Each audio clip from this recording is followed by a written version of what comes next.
Gusto poder compartir con ustedes estos conceptos básicos de tamizaje neonatal para así después dar lugar en la clase presencial a profundizar en los conceptos bioquímicos, fisiológicos y o anatómicos y poder dar la correspondiente unión entre el hallazgo bioquímico, anatómico y fisiológico con el hallazgo del resultado de la prueba del tamizaje. Mi nombre es Sergio Agudelo Pérez, soy profesor asociado de la Universidad de La Sabana, soy médico general egresado de la Universidad de La Sabana, médico pediatra del Hospital Militar Central, perinatólogo y neonatólogo de la Universidad Nacional del Instituto Materno Infantil con doctorado en Ciencias de la Salud. Debemos empezar con un concepto básico sobre qué es el tamizaje de las enfermedades. Desde el punto de vista de la medicina preventiva, estas son unas intervenciones fundamentales para poder prevenir o aminorar la enfermedad. Se trata de identificar condiciones o patologías en su fase subclínica. ¿Qué quiere decir esto? Que aún no han manifestado signos o síntomas de la enfermedad. Ya la enfermedad está presente, pero en esa fase o en esa ventana aún no hay una manifestación clínica. En ese momento o en esa fase es en donde se hace el tamizaje de la enfermedad. Entonces, lo que se busca es detectar a individuos sin síntomas aparentes, o sea, se aplica la prueba en individuos aparentemente sanos que tienen la enfermedad pero que no han desarrollado la clínica y de este modo detectar la enfermedad para optimizar las intervenciones desde un punto de vista temprano y lograr disminuir toda la morbilidad y la mortalidad y las complicaciones asociadas a la enfermedad. Entonces, las pruebas diagnósticas se pueden aplicar en diferentes fases o estadios de la enfermedad. Por ejemplo, si lo aplicamos antes de que haya un establecimiento etiológico de la enfermedad, hablamos de pruebas diagnósticas predictivas. Por ejemplo, basado en los factores de riesgo, se puede predecir qué individuo puede desarrollar cierta enfermedad a corto, mediano o largo plazo. Pero una vez la enfermedad ha estado ya establecida, ya hay un inicio etiológico de la enfermedad, el diagnóstico precoz es aquel que se hace antes del inicio de los síntomas de la enfermedad. Y aquí es donde se usan las pruebas diagnósticas de detección precoz o de tamizaje. La enfermedad ya está, pero aún no hay síntomas. Y ya cuando hay síntomas como tal, pues es el diagnóstico usual. Por ejemplo, en cáncer de seno,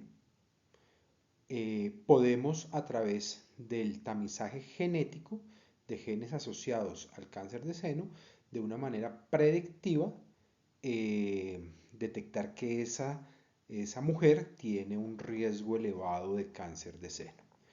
Pero el examen o el autoexamen de seno que se recomienda en todas las mujeres es un diagnóstico usual temprano, dado que está orientado a detectar masas o anormalidades en el examen de esta mujer.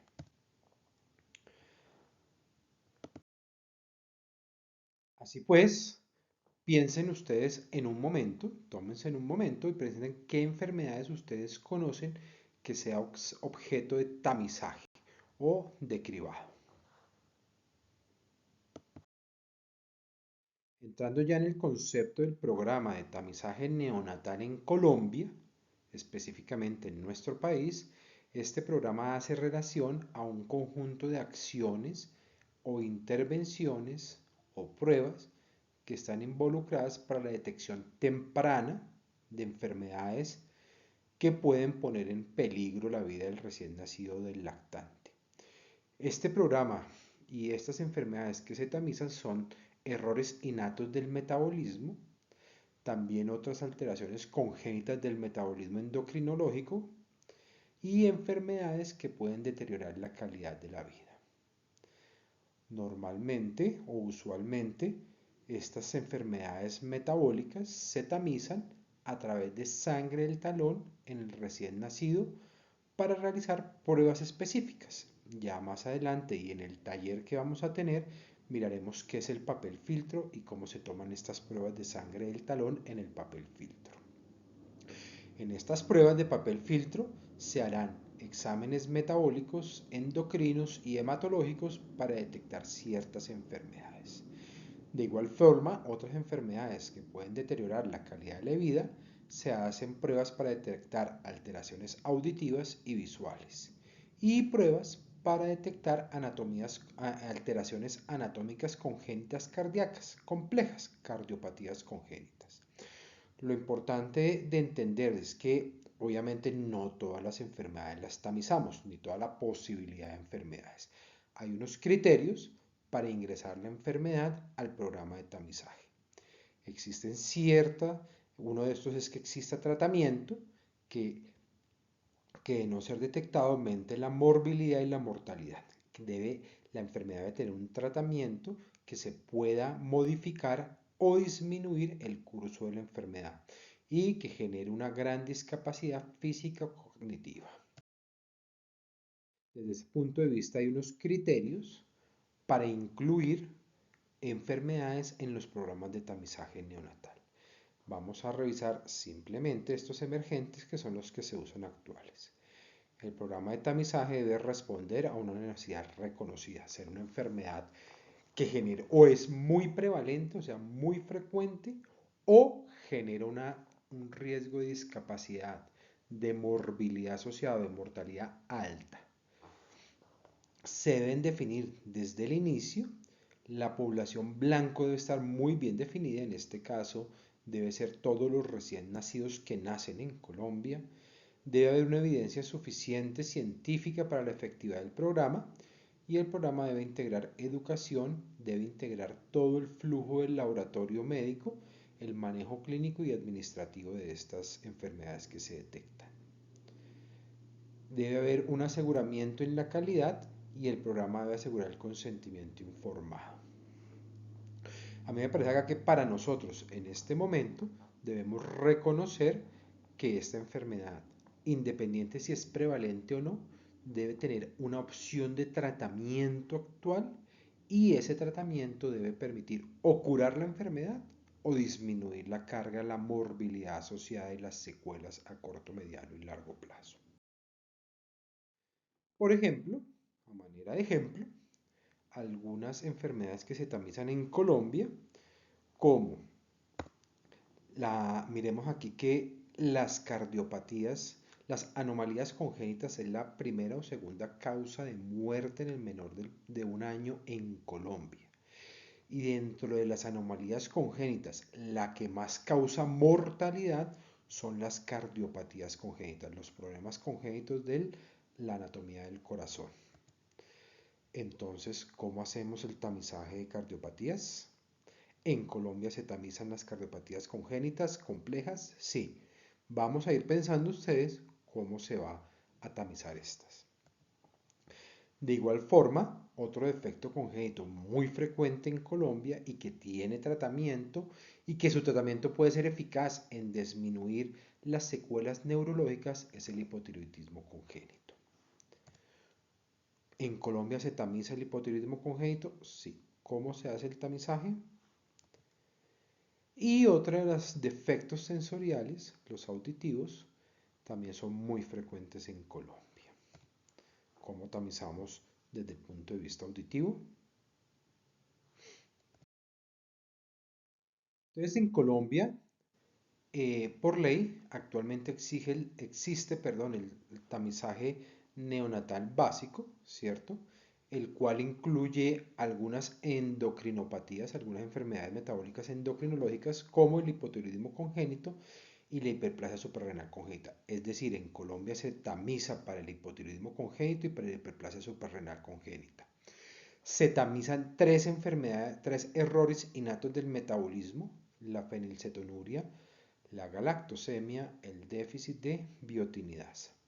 Una enfermedad también compleja, la fibrosis quística, cardiopatías congénitas complejas, se tamizan problemas hematológicos, especialmente defectos de la hemoglobina, y se tamiza problemas auditivos, hipoacusias y alteraciones visuales.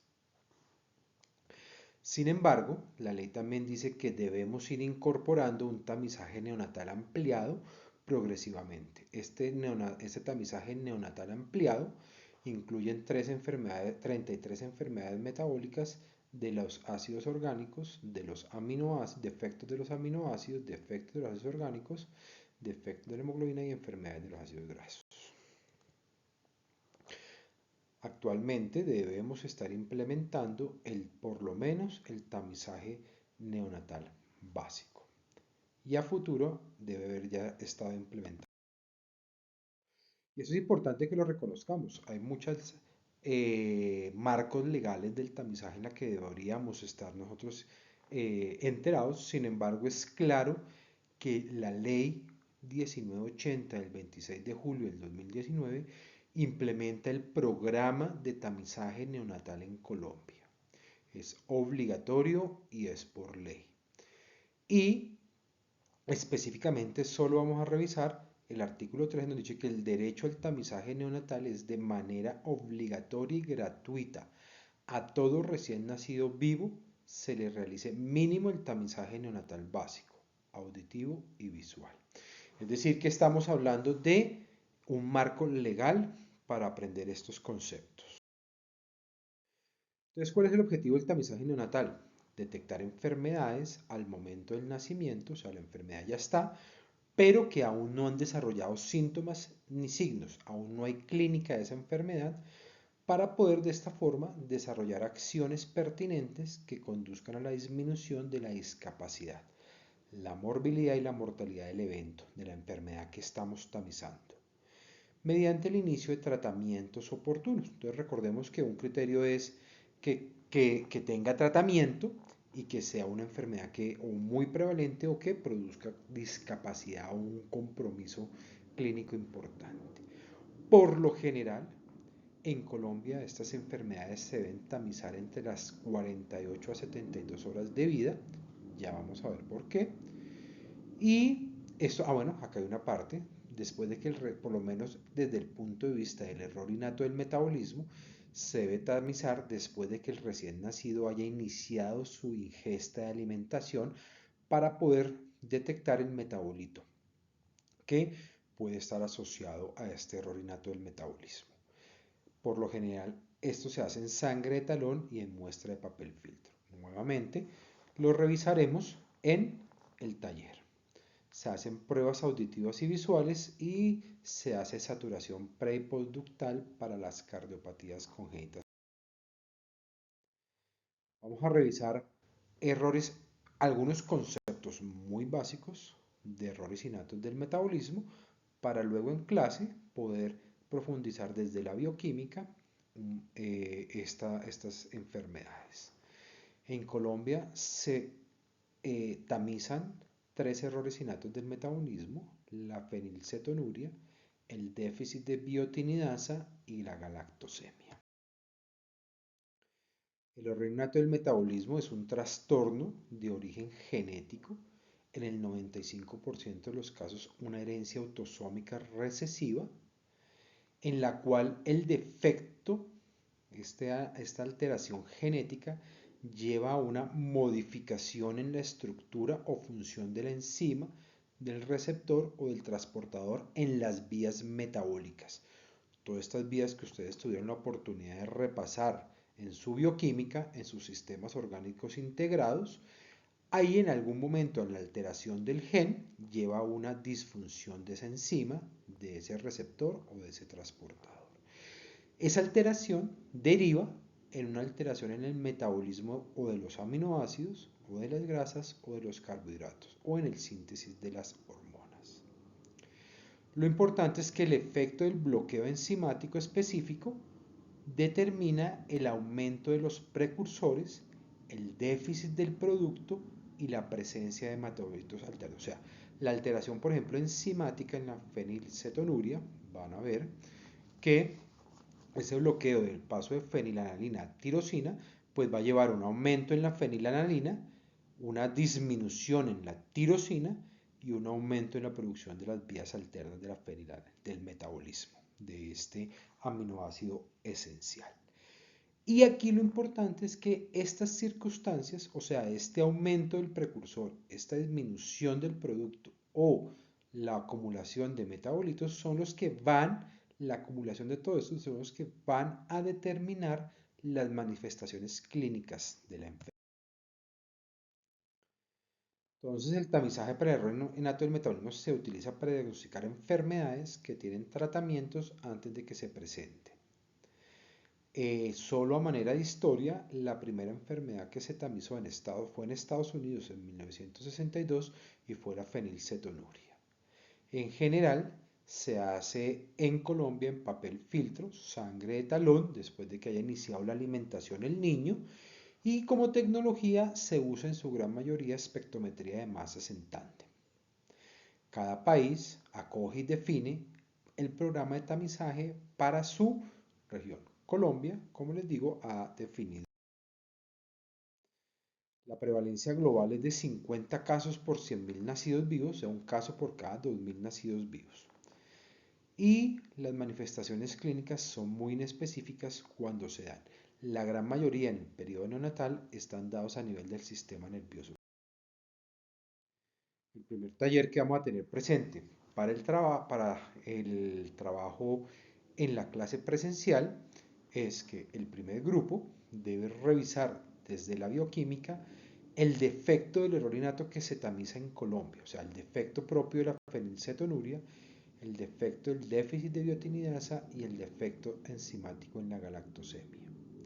Expondrá en menos de 10 minutos, y esto es importante para la rúbrica de calificación, el tiempo, la vía metabólica, es decir, cuál será la vía metabólica de la fenilalanina y de la tirosina, en dónde está el error y definir qué productos en cada una de estas tres está aumentado, disminuido o qué productos alternos se acumulan. En 10 minutos, el primer grupo, son 5 grupos. El primer grupo tendrá que presentar este trabajo. Hablando del tamizaje de los trastornos metabólicos endocrinológicos, en Colombia tamizamos dos: el hipotiroidismo congénito y la hiperplasia suprarrenal congénita. Estos también se hacen en sangre de talón y en papel filtro, y por lo general después de las 48 a 72 horas de vida. El hipotiroidismo congénito consiste en una deficiencia en la producción de la hormona tiroidea que está presente desde la vida intrauterina. Importante es que esta deficiencia de la hormona tiroidea se asocia a un daño cerebral severo, un retardo mental severo, pero que es prevenible con el manejo adecuado durante la gestación y con el tamizaje y suplencia hormonal una vez se detecta a través del tamizaje esta enfermedad.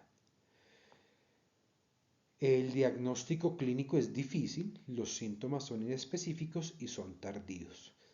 El tamizaje, como le decía, se hace en TSH en papel filtro y el diagnóstico se confirma con medición sérica de T4 libre. El tratamiento es sencillo, es la suplencia de la hormona tiroidea de la T4 libre, y el pronóstico depende fundamentalmente del momento del diagnóstico y de la suplencia del tratamiento. Por su parte, la hiperplasia suprarrenal congénita es una alteración genética, generalmente autosómica recesiva, en la vía de síntesis del cortisol, perdón. Esta es un grupo de 7 enfermedades en donde hay una mutación en los genes que codifican la síntesis del colesterol, ¿cierto? El tamizaje se hace con medición de 17 alfa hidroxiprogesterona. Bueno, y dentro de sus manifestaciones más importantes están alteraciones hidroelectrolíticas de grado severo que pueden poner en peligro la vida del recién nacido cuando inicia la manifestación, y alteraciones en el desarrollo de los genitales del recién nacido. Nuevamente, un grupo 2 y un grupo 3 en menos de 10 minutos tendrán que repasar la vía metabólica de la síntesis del cortisol, desde la bioquímica mirar cuáles son las enzimas, las 7 enzimas que pueden estar alterados, y explicar desde el punto de vista de la bioquímica, de la síntesis, las manifestaciones clínicas en el recién nacido. Algo muy concreto para poder entrar a entender desde lo que ustedes están viendo en sistemas orgánicos la correspondiente manifestación. Y el grupo 3, un breve repaso de la embriología del tiroides. Es supremamente importante entender la embriología del tiroides porque la principal causa del hipotiroidismo congénito es una agenesia, una disginesia y una dishormogénesis del tiroides. Y desde la fisiología, el paso de hormonas tiroideas a través de la placenta de la madre al recién nacido para entender cómo se interpreta el tamizaje y en qué momento se debe hacer. El tamizaje para cardiopatías congénitas complejas se hace en Colombia con saturación pre y postductal. Bueno, ¿qué quiere decir preductal y qué quiere decir postductal? Les dejaré un pequeño momento para que ustedes puedan consultarlo rápidamente, qué es saturación de oxígeno preductal y qué es saturación de oxígeno postductal. Para que recordemos desde la anatomía qué es el ductus arterioso permeable y recordando esto podemos saber qué es preductal y postductal. Simplemente a manera de recordación, en la circulación fetal recordemos que hay algunos canales fetales que hace que la sangre oxigenada que entra por la placenta a través de la vena umbilical llegue al lado izquierdo del corazón. Estos canales son el ductus venoso, el cual se encarga de derivar parte de la sangre que entra por la placenta en la vena umbilical a la cava inferior. La cava inferior llega la sangre a la aurícula derecha, ¿cierto? Por la válvula de Eustaquio y por presiones es dirigida al segundo canal fetal, el foramen oval, para que pase de la aurícula derecha al ventrículo izquierdo. Y del ventrículo izquierdo de la aurícula derecha a la aurícula izquierda y de la aurícula izquierda al ventrículo izquierdo. Del ventrículo izquierdo sale hacia la aorta para dar parte de la perfusión sistémica. Sin embargo, miremos que la sangre que viene de la vena cava superior entra a la aurícula derecha y por gravedad llega al ventrículo derecho. Del ventrículo derecho pues sale por la arteria pulmonar izquierda y derecha, ¿cierto? Sin embargo, recordemos que la resistencia vascular pulmonar en el feto es elevada, lo que hace que solo el 5% del gasto cardíaco en el feto vaya al pulmón.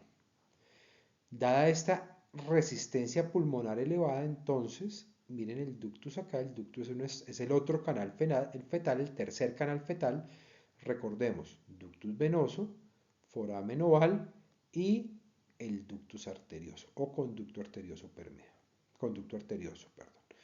Se encarga por presiones de derivar la sangre de la arteria pulmonar a la aorta. El conducto es una estructura anatómica que une la arteria pulmonar, en el 95% de los casos, la arteria pulmonar derecha, con la aorta. Entonces, miren aquí cómo hay mezcla de sangre, cómo cambia el color en la figura, porque hay mezcla de sangre oxigenada con la desoxigenada que viene en la parte superior del cuerpo. Por eso también recordar que la circulación en el feto se habla de circulación en paralelo. ¿Por qué? Porque los dos ventrículos, tanto el derecho como el izquierdo, dan el gasto cardíaco sistémico. A diferencia de lo que ocurre en la transición y en la circulación neonatal. Al bajar las resistencias vasculares pulmonares, al aumentar el flujo sanguíneo pulmonar, al mejorar la precarga del lado izquierdo y al mejorar la contracción ventricular izquierda, va a mejorar el gasto cardíaco. Al disminuir la presión del lado derecho, o sea, pulmonar, y con el ampliamiento del cordón umbilical y aumentar las resistencias vasculares sistémicas, el flujo a través del ductus cambia. Cambia acá en la vida fetal era de derecha a izquierda, Aquí con los cambios de presiones y de flujos pasa de izquierda a derecha y posteriormente el ducto irá cerrándose. Entonces, si recordamos y si miramos aquí el ductus, ¿cierto? Entonces recordemos que la primera rama del callado de la aorta, las primeras ramas es el tronco brachiocefálico. Le va a dar quien dará origen a la carótida izquierda y a la carótida derecha y a la subclavia derecha, ¿cierto? Luego, en la segunda rama del callado será la carótida izquierda y finalmente la tercera rama del callado de la aorta, esto es pura anatomía, hay que recordarlo, es la subclavia izquierda. Recordemos que en el istmo aórtico, o sea, en la unión del callado con la aorta descendente, ahí está el ductus, ¿cierto? En esa posición se encuentra en su gran mayoría el ductus. Entonces, anatómicamente, todo lo que esté antes del ductus se llama preductal. Por eso, medimos la saturación preductal en el miembro superior derecho. Y todo lo que está después del ductus se llama postductal. Y lo colocamos el sensor de oximetría en el pie, puede ser izquierdo o derecho y se llama postductal. Entonces, todo lo que está antes del ductus es preductal y todo lo que está después del ductus es postductal. Esa anatomía la usamos para medir la saturación preductal, mire acá el sensor en la muñeca derecha, y la postductal en el pie. Desde el tamizaje en la cardiopatía congénita, este se va a hacer a las 24 horas de vida y se debe tener en cuenta el tamizaje la diferencia entre preductal, mano derecha, y postductal, pie. Esta diferencia debe ser menor de 3% para que sea un tamizaje negativo para cardiopatía congénita. Entonces, en este ejemplo de la vida real, entonces un oxímetro, este oxímetro de pulso es preductal, o sea, este es el que está marcando en la muñeca derecha, el miembro superior derecho, está marcando 96% de saturación.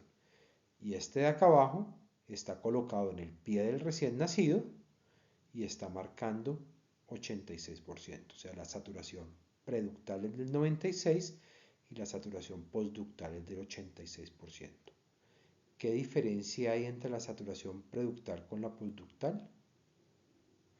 Y piensen, con lo que les acabo de decir y desde el punto de vista del tamizaje, cómo interpretar este resultado.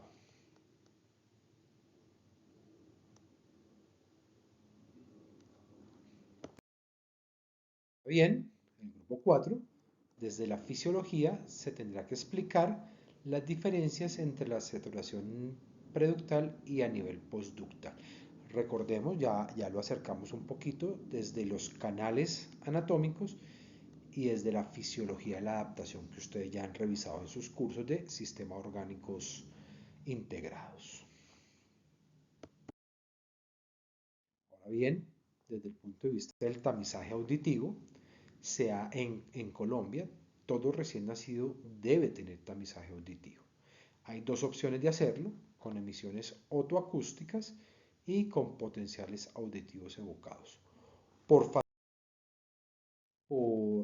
eh, disponibilidad y por costos, es mejor o más fácil hacerlo con emisiones otoacústicas. ¿Por qué? Según la OMS se estima, ¿por qué se tamiza desde el punto de vista auditivo en Colombia? Según la Organización Mundial de la Salud, se estima que en Colombia 10 millones de colombianos padecen algún tipo de daño auditivo.